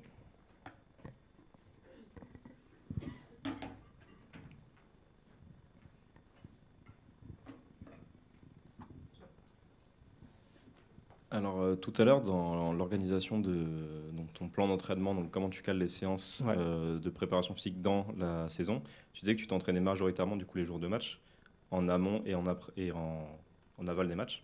Alors, avec les prospects, c'est obligatoire. Donc, D'accord. quand je dis les prospects, c'est vraiment les jeunes joueurs qui sont en développement, encore un temps de jeu assez faible. Avec les joueurs majeurs, c'est seulement sur les joueurs qui soit sont sortis du groupe, soit sont 11e et 12e. C'est des garçons qui vont jouer 3 minutes. Et comme le temps est court, c'est-à-dire que quand on joue le vendredi, on rejoue le dimanche. Donc pour moi, il faut qu'ils aient un shot de travail ce jour-là. Et donc c'est à ce moment-là qu'on trouve des situations pour le faire. Parce qu'il y a la problématique aussi, on en parlait tout à l'heure avec Mathieu, la partie psychologique. Le joueur, il est déçu de ne pas jouer, donc déjà il va faire la gueule. Donc si vous le convoquez sur des séances encore supplémentaires à côté, franchement c'est compliqué. Quand je vous dis qu'on a 15 joueurs, on a 15 joueurs, mais c'est 15 vrais joueurs. Les 15 joueurs sont capables de postuler à jouer, ils peuvent jouer 20 minutes, 30 minutes dans tous les clubs français, sans aucun problème. Donc ces joueurs-là, il faut aussi à un moment donné les respecter. Et le meilleur créneau, ce sont les séances post-match, en tout cas pour donner le petit shot tout de suite. Et donc j'en parle à Mathieu, des fois à l'extérieur, en Euroleague, on met un créneau sur le terrain du match. Donc voilà, on demande l'autorisation et on construit un shot de 20-25 minutes avec les joueurs qui n'ont pas trop joué sur l'aspect basket, ça peut être le travail physique, cardio, on remet ça un peu à la manière du foot. Le foot fait ça, c'est-à-dire qu'à la fin du match, vous voyez toujours les joueurs de foot sur le terrain, ils font leur travail intermittent. Ben, un peu l'idée c'est ça. Comme ça, dès le lendemain, vous repartez avec ces joueurs-là qui sont déjà dans le moule et dans le plan d'entraînement de l'équipe, qui ne sont pas encore à part le lendemain. C'est vraiment un point de vue fonctionnel et pédagogique et psychologique. Et du coup, donc par rapport à la saison de Euroleague, tu es très riche en finalité. Il y a beaucoup de matchs et d'entraînements, de déplacements. Le fait est que tu peux t'entraîner en fait que les jours de match. Et c'est pour ça aussi que tu laisses des jours de repos, vraiment de repos aussi. On s'entraîne tous les jours. Hein. Tous les jours. Je parle des séances de préparation physique. Préparation physique à J-2, J-3 ou J+1. Donc des J+1, en fait, on en a quasiment tout le temps. Et J+1, vous avez une séance de muscu tout le temps. Tout le temps. Donc déjà, il y a ce créneau-là. Il y a le créneau jour de match et les créneaux à J-2 et J-3. Et évidemment, J-1, mais le J-1, je ne l'impose pas. Alors, il est imposé sur des joueurs qui sont, par exemple, qui reviennent de blessures. Donc, encore un protocole à travailler pendant longtemps. Il est imposé pour certains joueurs sur des pathologies à surveiller. Mais pour les autres, c'est libre à eux. S'ils font la demande de travailler, ils bossent et on se met en place. Sinon, non.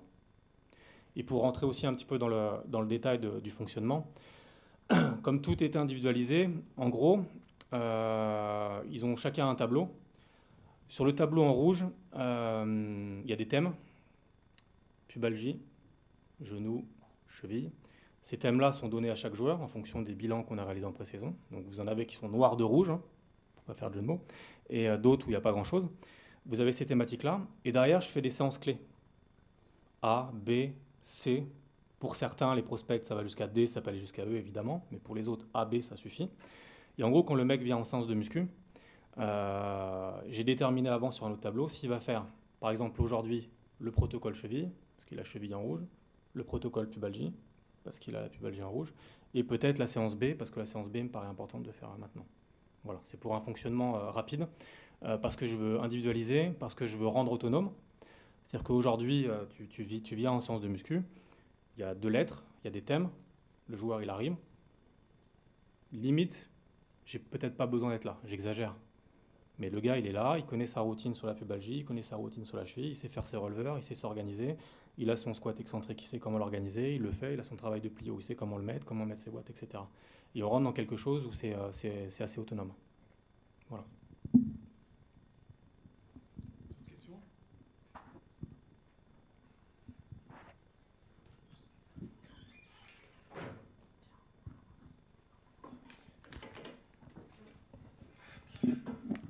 Du coup, j'ai 2 questions. La première, c'est est-ce que tu intègres de la prise d'information dans tes séances de musculation? Et la deuxième, c'est les échauffements collectifs. Est-ce qu'ils sont identiques selon le match quand tu as 2 compétitions la même semaine? Est-ce que c'est les mêmes échauffements? Alors la première, non. Alors, parce qu'en plus, là, je parle de prise d'information. Et encore, ça me pique les lèvres, parce que pour moi, la prise d'information, c'est uniquement du spécifique. C'est-à-dire que quand vous voyez les touches lumière, etc., pour moi, on ne peut pas parler de prise d'information. Alors, on peut parler de travail de vision périphérique, mais pour moi, la prise d'information, elle se crée sur le terrain et par des situations jouées. Aujourd'hui, les maîtres du monde sur la prise d'information, c'est l'école du Barça au foot. C'est ce qu'ils ont mis en place depuis les années 2000, et ce n'est qu'à travers des jeux. Quand moi j'ai commencé à entraîner dans les centres de formation, on m'a demandé de m'impliquer de ça pour créer des jeux. Donc par exemple, je donne juste un exemple. Vous faites un jeu avec 2 équipes, vous mettez 4 buts, donc avec 4 buts à attaquer. Donc déjà, vous avez des prises d'information, des repères, et en même temps, vous faites passer des gens autour, avec des couleurs de chasuble, etc. levées. Donc en fait, les joueurs, les jeunes sont là, sont tout le temps en train de se poser la question sur quel but, etc., se repérer, avoir la tête levée pour prendre l'information, mais tout en étant spécifique, c'est-à-dire la prise d'information sur le déplacement du joueur, la couleur au loin, l'espace devant soi, qui sont des choses spécifiques. Voilà. Ça, c'est la première chose. Donc c'est pour ça que la prise d'information, même en muscu, je ne la mettrai pas, hormis pour faire quelque chose de ludique. De temps en temps, on peut y aller. Et la deuxième question est intéressante, c'est sur l'échauffement. Et l'échauffement, par exemple, je l'ai changé. À partir du moment où on a commencé à être en Euroleague, je me suis dit, vous connaissez à peu près la philosophie du basket, généralement c'est 30 minutes avant les matchs, on a un échauffement qui dure 30 minutes. Voilà, c'est imposé. À mon sens, on n'a pas besoin de tout ça si en amont, on a fait un travail plutôt individuel. Donc dans ce qu'on a fait, c'est qu'on a mis un protocole où 2 heures avant les matchs, nous on est sur site, à l'extérieur, et chez nous évidemment on est là aussi.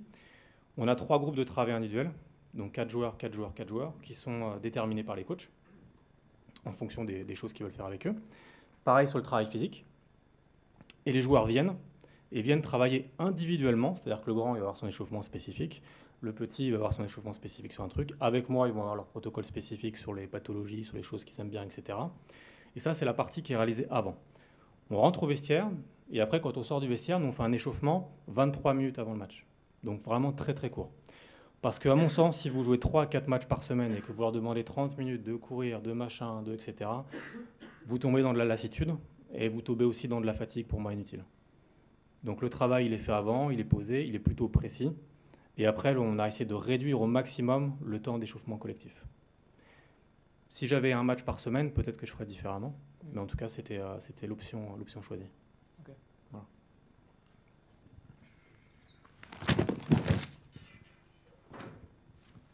Et d'ailleurs, là-dessus, sur les échauffements, il y a un excellent article qui a été fait, c'était il y a 3-4 semaines dans l'équipe, sur le rugby. S'était interpellé, avait mesuré qu'ils réalisaient 40% d'un match dans leur échauffement. 40%. Donc ils avaient mis des GPS. Donc ce qui veut dire que déjà la théorie de s'entraîner, de faire 25 000 trucs, etc., ils bouffaient déjà 40% du volume de charge sur l'échauffement. Donc c'est quand même quelque chose qui est aberrant. Donc ils ont fonctionné un petit peu différemment pour réduire ça et pour travailler de manière un petit peu plus individualisée et beaucoup plus analytique sur les échauffements. Là, tu nous parlais de l'Euroleague et Ouais. sur ce qui va être équipe de France, sur une compétition Ouais. internationale. Comment tu envisages donc De la même manière. De la même On manière. a mis le même protocole avec l'équipe de France et puis je crois que ça leur va bien parce qu'en NBA, c'est très individualisé.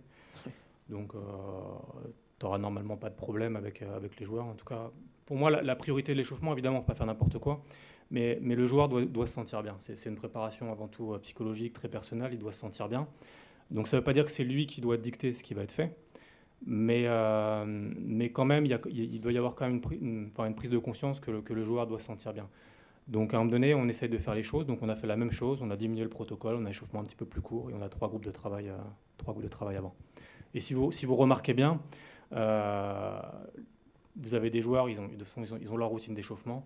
Je reprends l'exemple de David Andersen, c'était les mêmes étirements aux mêmes minutes, à chaque moment, avec la même serviette, avec le même truc, tout le temps.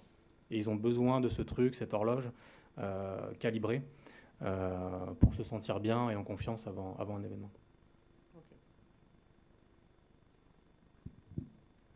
Quelqu'un d'autre ?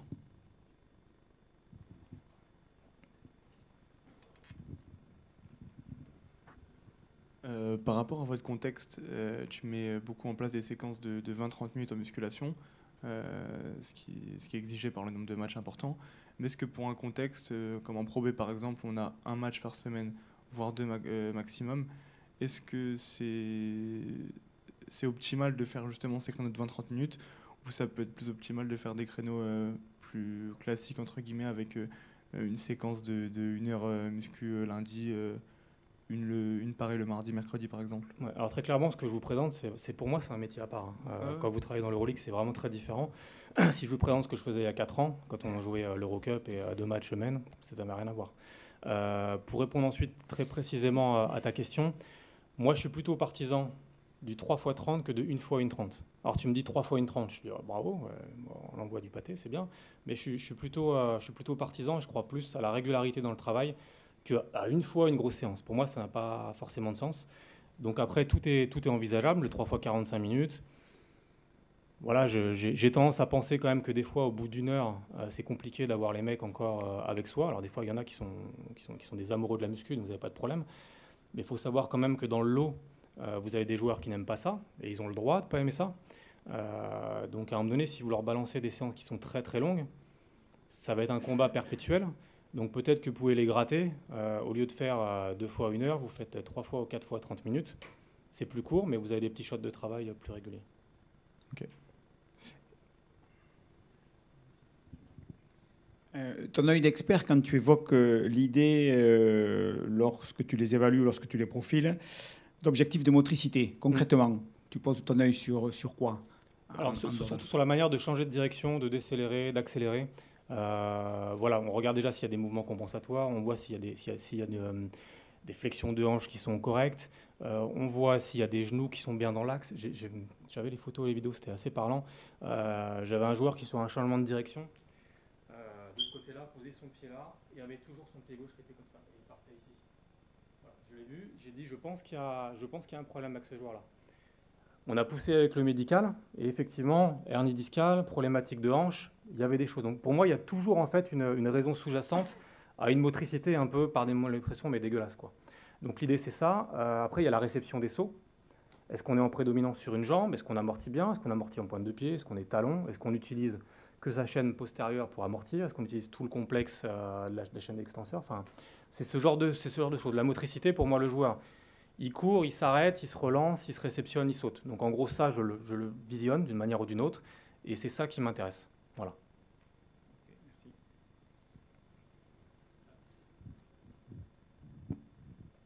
Quelqu'un a une question? Ou je passe le micro à Yanis, je sais qu'il en a une. Non? Pas trop compliqué, Yann. Je sais que tu lis beaucoup en ce moment, alors pas trop compliqué. Non, je vais revenir rapidement sur la partie avec les GPS. Ouais. C'est quelque chose qui m'intéresse énormément. Ah bon? Donc voilà, je travaille dessus du coup dans le cadre de mon doctorat. Et tu nous as présenté donc des éléments, des variables du coup descriptives. Ouais. Et je voulais savoir si vous faites en tout cas l'effort ou si vous avez la potentialité de pouvoir établir des liens en fait entre ces variables. Ou notamment avec les blessures ou des choses comme ça. Ou si vous vous arrêtez simplement à l'analyse descriptive. Je sais que établir des liens, ça demande aussi... Ouais, c'est très compliqué. Un certain type d'analyse derrière, notamment peut-être plus de personnes, notamment pour pouvoir traiter ces données-là. Ouais. Et je sais peut-être que tu es seul avec Julien. Donc, Non, tu as raison. Alors, il faut savoir que dès qu'on a une blessure, en fait, nous, on a un protocole particulier, donc il y a évidemment une prise en charge. On essaie d'avoir une réflexion par rapport à la blessure. Donc tout de suite, déjà, on a la vidéo. Voilà, la vidéo, elle est découpée, elle est enregistrée. Et on analyse de la vidéo, de la scène au moment où le joueur se blesse. Ensuite, derrière, on essaie de replacer un petit peu dans le contexte pour comprendre pourquoi ce mec s'est pété à ce moment-là. S'il y a une raison, parce qu'à un moment donné, le mec est là, il prend un autobus. Bon, il a pris un autobus, quoi. C'est compliqué. On essaie de mettre en relation. En toute honnêteté, actuellement, je n'ai pas réussi à avoir de lien entre ces données-là et une potentielle blessure, parce que les blessures qu'on a eues en plus sont extrêmement traumatiques, tu vois. Et au contraire, on a eu des phénomènes un petit peu très étonnants. Le seul joueur qui avait des récurrences sur des problèmes musculaires, alors des spasmes, des contractures, ce n'est même pas des facteurs lésionnels, c'était très bizarre. Les avait au bout de 3-4 semaines, quand en gros, il était à son pic de forme et que tes données qualitatives avaient augmenté. Et que lui, le mec, te disait « Putain, je me sens bien ». Et ça arrivait 3 ou 4 fois où le mec, dans sa période où il me dit « Putain, je me sens bien, moi j'ai des bonnes données » et Toi, tu es là, tu te dis, putain, on est bien, etc. Paf. Donc, on s'est posé la question. Et mis bout à bout, on a fait une conclusion. On s'est dit que en fait, la très très haute intensité pour lui, c'était plus fait pour lui. Donc on a mis un protocole beaucoup plus long de réathlé, où on l'a bombardé sur la haute intensité, voilà, très très fort. Donc sur des répétitions de plio, sprint, pas de basket, vraiment pour tout contrôler, on a pris le temps, etc. En espérant que ça puisse servir. On va croiser les doigts, on a été un peu à la frontière récemment, mais voilà, c'est la théorie. Mais actuellement, sinon, au-delà de cette donnée-là qui est complètement inverse à ce que j'aurais pu penser, j'ai pas de lien entre ces données-là et la prédiction de blessure. Voilà. Par contre, il y a un lien très clair, pas la blessure, mais la fatigue, notamment les dommages musculaires. Et ça, c'est quelque chose qui est important. Quand votre charge de travail, notamment la player load, augmente d'un certain pourcentage d'un coup, vous avez des dommages musculaires dans les 3 jours d'après. Donc, courbature, vous pouvez avoir des inflammations tendineuses. Ça s'est produit il y a 3 semaines. Je ne sais pas ce qui s'est passé. Les coachs sont partis dans un mode opératoire, dans un entraînement. Et moi, je leur fais le bilan de la séance. Je dis là, vous avez augmenté de 30% le volume global. Donc j'ai même communiqué au staff médical, j'ai dit les 3 prochains jours, vous allez bosser. Et effectivement, les 3 prochains jours, les mecs étaient tous impactés, des courbatures, des ischios, des inflammations, on a eu des allègements, etc.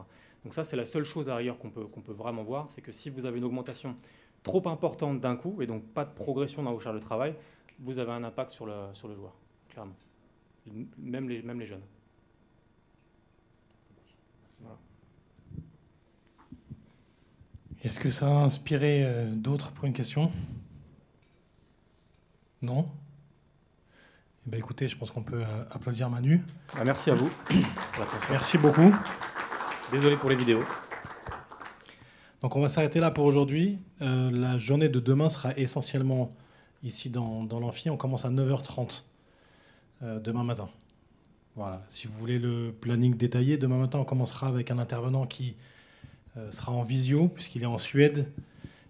C'est un enseignant-chercheur ici à l'INSEP qui fera une présentation sur une méthode d'entraînement basée sur la répétition de sprint et quel est l'intérêt de cette méthode-là pour un public de basketteurs, avec des chiffres à l'appui, puisqu'elle a expérimenté avec une équipe de basket à Saint-Chamond. Ensuite, on aura Guillaume Tanon, qui est entraîneur d'athlètes et qui viendra présenter le travail qu'il fait basé sur le pied avec des sportifs autres que des athlètes, puisqu'il intervient avec le rugby à 7 depuis longtemps. Et puis, il travaille actuellement avec Evan Fournier. Et ensuite, dans l'après-midi, on aura une intervention du préparateur physique de Clairefontaine au foot, qui viendra proposer un protocole de retour au jeu après une rupture des ligaments croisés, ce qui me paraissait être intéressant. Et puis, on finira l'après-midi par une présentation d'un nouvel ouvrage qui va sortir bientôt, j'espère, rédigé par Mathieu et Sabine, qui sont ici avec nous. Voilà, donc c'est le programme de demain. On fera tout ici dans l'amphi. Il n'y aura pas d'aller-retour sur le terrain. La prochaine fois qu'on se retrouvera sur le terrain, c'est mercredi. Voilà, merci à tous. Bonne fin d'après-midi et à demain.